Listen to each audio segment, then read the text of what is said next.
The second morning at Balmoral dawned crisp and clear, with golden sunlight streaming through the ancient windows of the castle. Lilibet woke before her parents, her excitement about the new day overwhelming her usual sleepiness. She quietly slipped out of bed and padded to the window, still in her pajamas, to look out at the Scottish landscape that had captured her imagination. From her window, she could see her grandfather walking across the grounds with several dogs trailing behind him. Without hesitation, she ran to her parents' room and gently shook Harry awake. "Papa! Grandpa King is outside with puppies. Can we go see them? Please, please, please?" 20 minutes later, a warmly dressed Lilibet was racing across the dewy grass toward Charles, her red hair streaming behind her like a banner.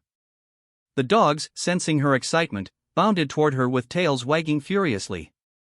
Charles watched with delight as his granddaughter fearlessly introduced herself to each dog, somehow knowing instinctively how to approach them gently. "They like you," Charles observed, impressed by Lilibet's natural way with the animals. "Dogs are excellent judges of character, you know." "Mama says that too," Lilibet replied, scratching behind the ears of a particularly friendly corgi. "We have chickens at home, but no dogs yet. Papa says maybe when I'm older and can help take care of them." As they walked together through the castle gardens, Charles found himself sharing stories about the estate that he hadn't told in years. Lilibet was an eager audience, asking thoughtful questions and making connections between his tales and her own experiences in California. "Do you know," Charles said, stopping beside a centuries-old oak tree, "your great-great-grandmother Queen Elizabeth used to play under this very tree when she was about your age? She carved her initials in the bark, and you can still see them if you know where to look." Lilibet's eyes widened as Charles showed her the faint markings on the tree trunk. She traced them carefully with her small finger, clearly awed by the connection to history. "She was really here? A real queen stood right where I'm standing?" "She was indeed. And, you know what? She would have absolutely loved you. She had the same adventurous spirit and the same kindness toward animals." Charles's voice grew soft with memory. "Your hair even reminds me of autumn afternoons when she would walk through these gardens, talking to the trees and collecting leaves." Their peaceful morning was interrupted by the arrival of an unexpected guest. Prince William had driven up from London overnight, wanting to meet his niece properly and to support what he hoped would be a healing process for his family. Harry felt his stomach clench when he saw his brother's car approaching, but Lilibet's innocent enthusiasm quickly diffused the tension. "Is that another uncle?" she asked, watching William emerge from his car. When Charles confirmed that this was indeed Uncle William, she ran toward him with the same fearless friendliness she had shown everyone else. William found himself caught off guard by the tiny girl with blazing red hair who threw her arms around his legs in an enthusiastic hug. "Uncle Will! Papa has told me stories about you. Do you like adventures too?" The brothers' reunion was awkward at first, years of hurt and misunderstanding hanging between them like a fog.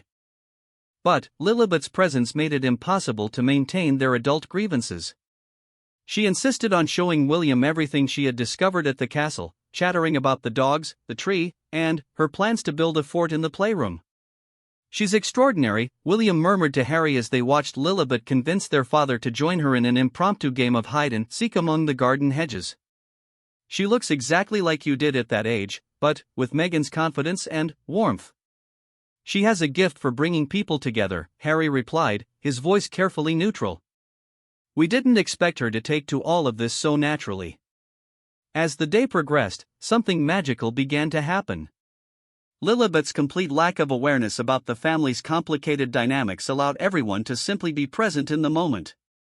She organized treasure hunts, insisted on picnics in the gardens, and somehow convinced 3 grown men to participate in her elaborate butterfly dance. The breakthrough moment came when Lilibet asked Charles to tell her about her namesake, Queen Elizabeth II. As Charles began sharing gentle stories about his mother, his voice filled with warmth and love, Lilibet listened with rapt attention. "Was she nice?" Lilibet asked, settling herself comfortably in her grandfather's lap. "She was very nice," Charles replied. "She was wise and kind, and she loved her family very much. She would have been so proud to meet you and to see what a wonderful little person you've become." I wish I could have met her, Lilibet said thoughtfully. But Papa says she's watching over us from heaven, and that she helps the flowers grow extra pretty so we can enjoy them. William found himself wiping away tears at his niece's innocent words.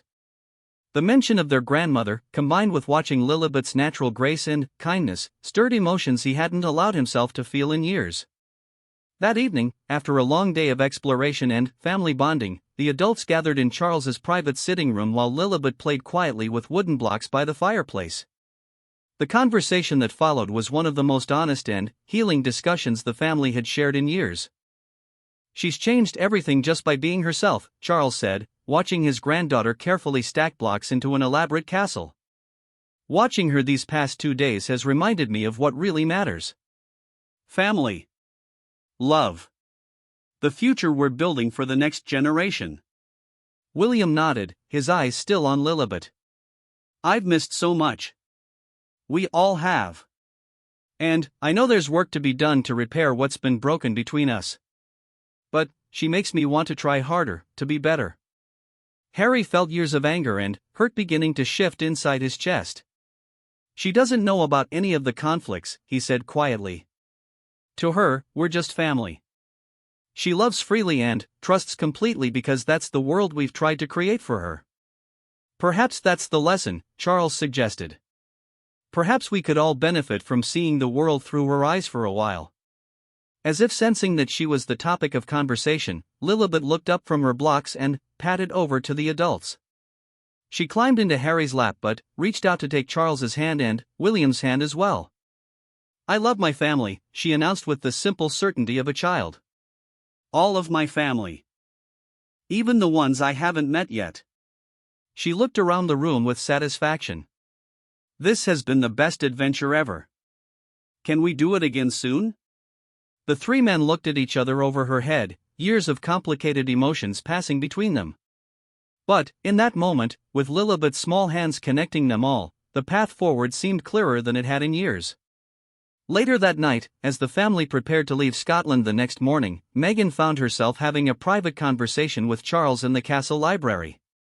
He thanked her for raising such a remarkable daughter and for being willing to take the risk of bringing her family to Balmoral. "She's special," Charles said, his voice filled with grandfather's pride. "Not just because of her royal heritage, but because of who she is as a person. You and Harry have done something extraordinary in raising her with such confidence and kindness." "We've tried to give her the freedom to be herself," Meghan replied. "We want her to know her heritage and her family, but also to choose her own path in life." "I think she'll do both," Charles said with certainty. "She'll honor her heritage while blazing her own trail. That red hair isn't just beautiful, it's a sign of the fire and determination she carries inside her." The journey home to California was bittersweet. Lilibet chattered excitedly about everything she had experienced, already making plans for future visits and asking when Grandpa King and Uncle Will might come to see their house in America. "Can we show them my chickens?" she asked, bouncing in her airplane seat. "And the butterfly garden? And the beach where we build sandcastles?" Harry and Meghan exchanged smiles, both recognizing that their daughter had fundamentally shifted the dynamics of their family relationships. Her innocent love and natural charm had opened doors that years of adult communication had failed to budge. Months later, the changes that began during their Scottish visit continued to ripple through the royal family. Regular video calls between California and London became routine, with Lilibet often stealing the show by performing her latest dances or showing off drawings she had made especially for her grandfather and uncle. The media noticed the warming relationships, but the family had learned to protect these precious connections by keeping them private and authentic. Lilibet remained blissfully unaware of her role in healing old wounds. She simply enjoyed having a larger family to love and be loved by. On her 5th birthday, Lilibet received a package from Scotland containing a small tiara that had belonged to her great-great-grandmother as a child, along with a handwritten note from Charles expressing his love and pride in the remarkable young lady she was becoming. "Look, Mama!" Lilibet exclaimed, carefully placing the delicate tiara on her red curls. "I really am a princess. Grandpa King says so." As Harry watched his daughter twirl around their California garden, her red hair gleaming in the sunshine and her face radiant with joy, he felt profound gratitude for the unexpected gift his family had been given. Lilibet's resemblance to his younger self had become more than just a charming coincidence, it had become a bridge to healing, a reminder of the innocent love that connected them all, and a promise of a brighter future for the next generation.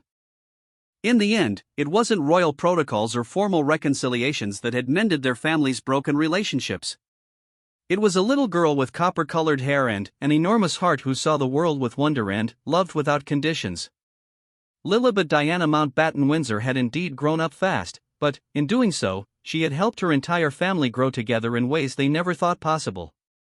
The red hair that marked her as unmistakably her father's daughter had become a symbol of hope, healing, and the enduring power of unconditional love to transform even the most complicated family dynamics. And, as she continued to grow, that flame-colored hair would always remind everyone who saw her of the magic that happens when innocence and love are allowed to lead the way. The morning sun streamed through the large windows of the Montecito mansion as Meghan Markle watched her daughter Lilibet playing in the garden. At 4 years old, the little princess had developed into a spirited child whose personality seemed to grow stronger with each passing day. What caught everyone's attention most was her striking reddish hair that caught the California sunlight, creating a halo effect that reminded everyone of her father's famous copper locks from his childhood. Meghan smiled as she observed Lilibet chasing butterflies among the lavender bushes. The resemblance to Harry was becoming more apparent every day. Not just in her hair color, but in the way she moved with boundless energy and curiosity. The little girl had inherited her father's adventurous spirit and his infectious laugh that could light up any room. Harry emerged from his home office, having just finished a video call with one of his charitable organizations. He paused at the French doors leading to the garden, watching his daughter with pure adoration in his eyes. Lilibet had discovered a small frog near the fountain and was crouched down, speaking to it in her sweet, high-pitched voice. "She's going to be trouble, just like her daddy was," Meghan said, joining Harry at the doorway. She wrapped her arms around his waist from behind, both of them enjoying this peaceful moment of watching their daughter explore the world with wonder. Harry chuckled softly. "I prefer to think of it as being adventurous and curious about life. Those are good qualities." He turned in Meghan's arms, his eyes twinkling with mischief. "Besides, you fell in love with this troublemaker, so you can't complain too much." Their intimate moment was interrupted by Lilibet's excited squeal. She had managed to convince the frog to hop onto her tiny palm and was rushing toward her parents with pure joy radiating from her face. Her reddish curls bounced with each step, and her eyes sparkled with the same mischievous glint that Harry was famous for during his younger years. "Mama! Papa! Look what I found! Can we keep him? Please, please, please?" Lilibet's enthusiasm was infectious, and both parents found themselves grinning despite knowing they would have to explain why keeping a wild frog wasn't the best idea.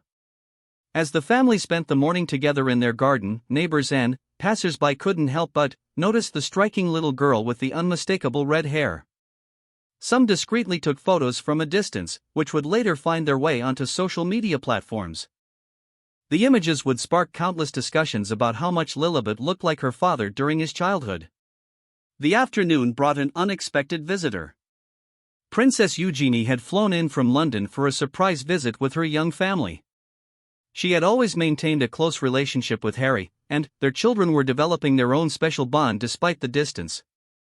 When Eugenie's car pulled up the driveway, Lilibet's excitement reached new heights.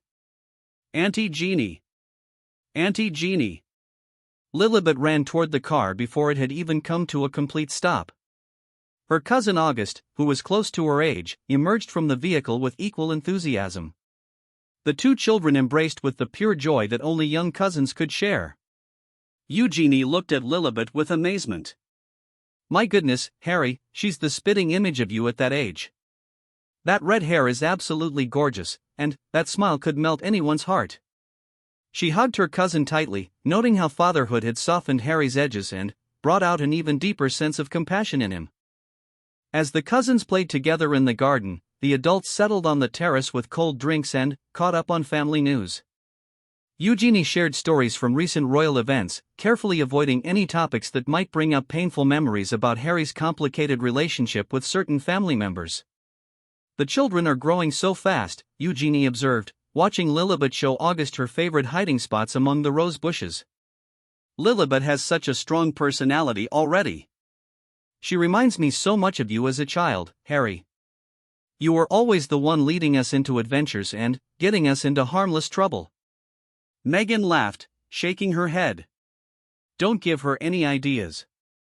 She's already got enough mischief brewing in that little mind of hers.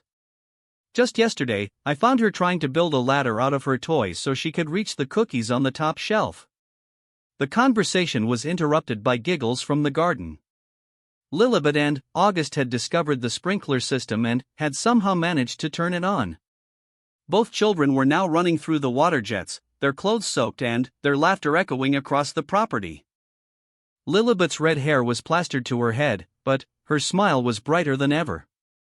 That settles it, Harry said, standing up with a grin. If you can't beat them, join them. Without any hesitation, he kicked off his shoes and ran into the sprinkler system, scooping up both children and spinning them around as the water cascaded over all three of them.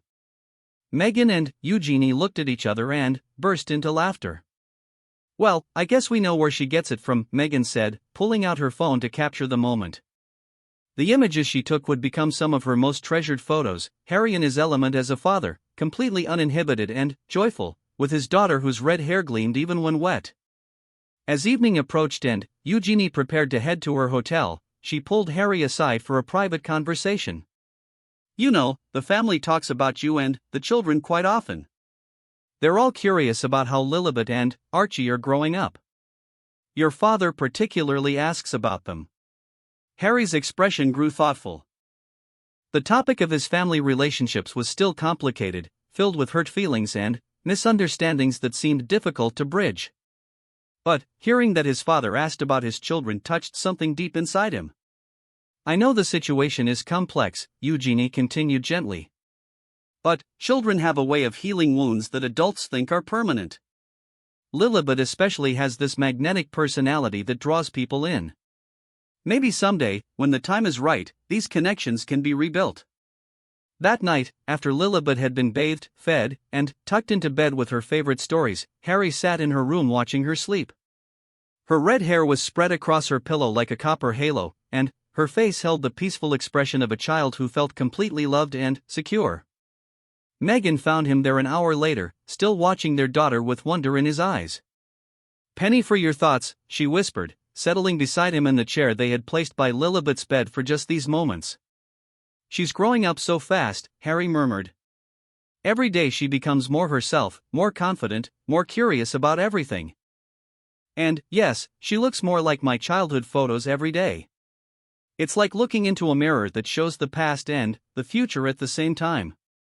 The couple sat in comfortable silence, listening to their daughter's gentle breathing and thinking about the future they were building together. Outside, the California stars twinkled in the clear sky, and the world felt full of possibilities for their little family. As they finally made their way to their own bedroom, neither Harry nor Meghan could have imagined how much their lives were about to change. Plans were already in motion that would bring new opportunities, new challenges, and new adventures for their growing family. Lilibet's resemblance to her father was about to become much more than just a charming family observation. It would become a bridge to healing old wounds and creating new connections that none of them saw coming. The next morning would bring phone calls, invitations, and decisions that would reshape their family's future in ways they never expected. But, for now, in this peaceful moment, they were simply parents grateful for the gift of watching their daughter grow into her own unique and beautiful person, red hair and all. 3 weeks after Eugenie's visit, the Sussex family received an unexpected phone call that would change everything. Harry was helping Lilibet build a fort out of couch cushions when Meghan's voice called from the kitchen, her tone carrying an unusual mix of excitement and nervousness. Harry, you need to take this call, Meghan said, holding out the phone with wide eyes. It's from Buckingham Palace. Harry's stomach tightened as he took the phone. Conversations with the palace had been rare and often tense since their departure from royal duties. Lilibet looked up at her father with curious eyes, sensing the shift in the room's energy but not understanding its significance. "Your Royal Highness," came the familiar voice of his father's private secretary. "His Majesty would like to speak with you about a special occasion coming up. Would you be available for a conversation this afternoon?" An hour later, Harry found himself on a video call with his father, King Charles III. The conversation was stilted at first, both men carefully navigating the complex emotions that had built up over the years. But, when Charles mentioned wanting to meet his granddaughter properly and expressed genuine regret about missing so much of her early years, Harry felt something shift inside his chest. "She looks remarkably like you did at that age," Charles said softly, his voice carrying a note of wonder. Eugenie shared some photos from her recent visit. "That red hair is unmistakable, it's the same shade you had when you were 4. Your grandmother always said it was her favorite color because it reminded her of autumn leaves in Scotland." Harry swallowed hard, remembering his grandmother's gentle hands running through his hair when he was young. "She has your curiosity too, Papa. Always asking questions, always exploring. Megan says she's going to be a scientist or an adventurer when she grows up." The conversation continued for over an hour, touching on subjects they hadn't discussed in years. By the end, Charles had extended an invitation that surprised everyone. He wanted to host a small, private gathering at Balmoral Castle in Scotland, just for the immediate family to meet Lilibet and spend time with Archie again. When Harry shared the news with Meghan, she was quiet for a long moment. "Are you sure you're ready for this? Are we ready for this as a family?" Before Harry could respond, Lilibet came running into the room, her red curls bouncing as she clutched a drawing she had made. "Mama! Papa! Look! I drew our family." The picture showed stick figures with bright smiles, and she had carefully colored her own hair with orange crayon. "Who's this?" Meghan asked, pointing to a figure she had drawn off to the side. "That's Grandpa King," Lilibet announced proudly. "Auntie Jeannie told me about him. She says he has a big house with lots of dogs and that he would love my drawings." Harry and Meghan exchanged a meaningful look. Their daughter had already begun forming her own ideas about her extended family, based on the gentle stories that Eugenie and other family members had shared during their visits. The decision to accept the invitation wasn't made lightly. Over the next few days, the couple had numerous conversations about boundaries, expectations, and how to protect their children while also allowing them to know their royal heritage. They consulted with their security team, their therapist, and each other before finally agreeing to a long weekend at Balmoral. Preparing Lilibet for the trip became an adventure in itself. The little girl was fascinated by the idea of castles and couldn't understand why everyone seemed so nervous about visiting one. In her mind, castles were magical places from fairy tales, and the fact that her family actually owned one seemed like the most natural thing in the world. "Will there be princesses there?" she asked while Meghan packed her suitcase with warm clothes suitable for the Scottish Highlands. "Well," Meghan said carefully, "you're a princess, sweetheart. So yes, there will be at least one princess there." Lilibet giggled and twirled around the room. "I'm going to show Grandpa King my frog dance and teach him how to catch butterflies." The flight to Scotland was Lilibet's first trip across the ocean that she was old enough to remember and enjoy. She pressed her face to the airplane window for hours, marveling at the clouds and asking endless questions about everything she saw below. Her enthusiasm was infectious, and even the flight attendants found themselves charmed by the little girl with the bright red hair and constant smile. When they landed in Scotland, the landscape took Lilibet's breath away. The rolling green hills dotted with sheep, the ancient stone walls, and the dramatic sky filled with fast-moving clouds were unlike anything she had ever seen in California. "It looks like a picture book," she exclaimed, her eyes wide with wonder. The drive to Balmoral Castle took them through countryside that Harry remembered from his own childhood visits. He pointed out landmarks to Lilibet, sharing memories of hiking these hills with his brother William and their cousins during summer holidays. As they drew closer to the castle, Harry felt a complex mix of anticipation and anxiety building in his chest. Balmoral Castle appeared through the trees like something from a fairy tale, its grey stone towers reaching toward the cloudy Scottish sky. Lilibet gasped when she saw it, pressing her hands against the car window. "It's real! It's a real castle. And it's huge. Charles was waiting for them at the front entrance, flanked by just a small group of staff. He had specifically requested minimal formality for this visit, wanting to focus on family rather than protocol. When the car stopped and the family emerged, there was a moment of awkward silence before Lilibet took matters into her own hands. She walked directly up to her grandfather, looked up at him with her bright eyes, and announced, "You're taller than I thought you would be. Auntie Jeannie said you liked drawings, so I brought you some." Charles couldn't help but smile at his granddaughter's directness. He knelt down to her level, bringing himself closer to eye height with the confident little girl. "I would love to see your drawings, my dear. And you're absolutely right, I am quite tall. You, on the other hand, are exactly the perfect size for a 4-year-old princess." The ice broken, Lilibet immediately began chattering about everything she had seen on the journey, her excitement spilling over in a stream of observations and questions. Charles listened with genuine fascination, occasionally glancing up at Harry with expressions of amazement and delight. "She's remarkable," he murmured to Harry as they walked toward the castle entrance. "So confident and articulate. And that hair, it's exactly like yours was at her age. Your mother would have been absolutely besotted with her." Inside the castle, Lilibet's wonder reached new heights. The grand hallways lined with portraits, the enormous fireplaces, and the ancient furnishings captured her imagination completely. She wanted to know the story behind every painting and the purpose of every room they passed. "This is where your daddy used to play when he was your age," Charles explained as they entered one of the sitting rooms. He and Uncle William would build forts behind that sofa and pretend they were knights defending the castle. Lilibet's eyes lit up with delight. "Papa was a knight? Can I be a knight too?" "Of course you can," Charles replied without hesitation. "Princess knights are the bravest kind of all." The afternoon passed quickly as the family slowly found their rhythm together. Lilibet's natural charm and complete lack of intimidation helped everyone relax. She treated the castle like the most wonderful playground imaginable, and her grandfather like a new friend who happened to know lots of interesting stories. At tea time, served in a cozy sitting room overlooking the gardens, Lilibet entertained everyone with her own stories about life in California. She told Charles about her pet chickens, her favorite books, and her plans to become either a dinosaur scientist or a butterfly expert when she grew up. "Why not both?" Charles suggested seriously. "I don't see any reason why you couldn't study dinosaur butterflies or butterfly fossils." Lilibet considered this with the serious expression of someone solving an important problem. "That's a good idea, Grandpa King. You're very smart."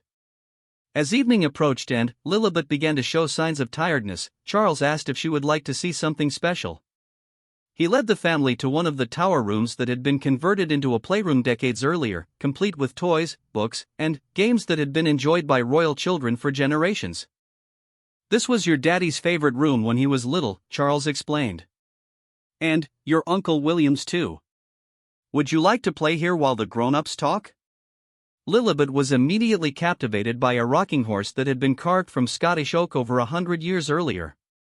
As she climbed onto it and began to rock back and forth, her red hair catching the light from the window, Charles felt a profound sense of continuity and connection. "She's going to change everything," he said quietly to Harry and Meghan as they watched their daughter play. "Just by being herself, she's already started healing wounds I thought might never heal." That night, as the family prepared for bed in their guest quarters, Lilibet was full of excitement about all she had seen and done. She had already made plans for the next day, which included showing her grandfather her butterfly dance and asking him to read her a story about castles. "I like Grandpa King," she announced as Meghan helped her into her pajamas. "He's funny and he has nice eyes like Papa's. Can we come back tomorrow?" Meghan smiled, brushing her daughter's red curls away from her face. "We're staying for 2 more days, sweetheart. You'll have lots more time with Grandpa King." As Harry tucked Lilibet into the ancient 4-poster bed that had been slept in by royal children for generations, she looked around the room with wonder. "This is the best adventure ever, Papa. I feel like I'm in a storybook, but it's real." Outside the castle windows, the Scottish mist was rolling in across the moors, and the ancient walls held the sounds of a family slowly finding their way back to each other. Lilibet's presence had already begun to work its magic, her innocent joy and unconditional love creating space for healing and new beginnings. The next 2 days would bring even more surprises, deeper conversations, and moments that would reshape the relationships within the royal family. But, for tonight, a little girl with red hair slept peacefully in a Scottish castle, dreaming of knights and butterflies, completely unaware that she was helping to write a new chapter in her family's long and complicated history.